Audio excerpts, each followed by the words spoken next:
Okay, well, all right, so let's take a look. There's some evidence to support this. I really went through all the studies that are current today, right? That taking 15 grams a day in recovery for specific activities that severely, this is a big one here, challenge connective tissue. So jumping, fast direction changes, right? Okay, things like that. You're moving basketball, football, right?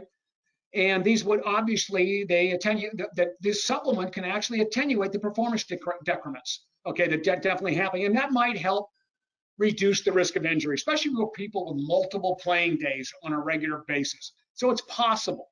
And we did see some difference. In fact, the studies actually showed that there were a higher number of these collagenous proteins upregulated. So they measured the body after taking this, right? And by the way, the athletes were getting enough protein.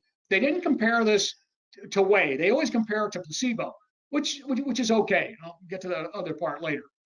And again, this is strictly, we're talking about joints now, right? We're talking about, those collagenous tissues, all right, upregulated in more pathways than placebo. So in other words, it was beyond strength or size. It wasn't supplementing that. It was actually bringing in more different proteins were in different pathways during this. They found that. And they also were able to determine that there was what we call the peptide, pro-collagen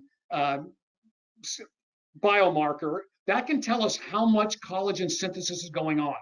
And they did see from this, there was an increase in collagen synthesis from supplementing this, which means that it wasn't an increase in muscle, it was actually an increase in collagen synthesis. So to sports nutritionists that are working with athletes that make, $30 million a year, $10 million a year, it's probably something worth it, right? And that's kind of where I lean at. But studies are equivocal for collagen supplementation to improve the tissue recovery, right? But it leans towards efficacy when, and by the way, you guys know my son plays pro football, so I do have him do it. Kat's son plays pro basketball, and so I told her also, let's mix it in your pre-weigh workout formula, just in case some of this stuff will work, and because every little day makes a difference to a certain extent. So here's if you look at the studies that did show efficacy, somewhere between 15 and 20 grams using a hydrolyzed collagen, because it's already broken down, but greater than 12 weeks. It's not going to happen overnight. All right. But there was no consistent dosage timing, but before and after it made sense.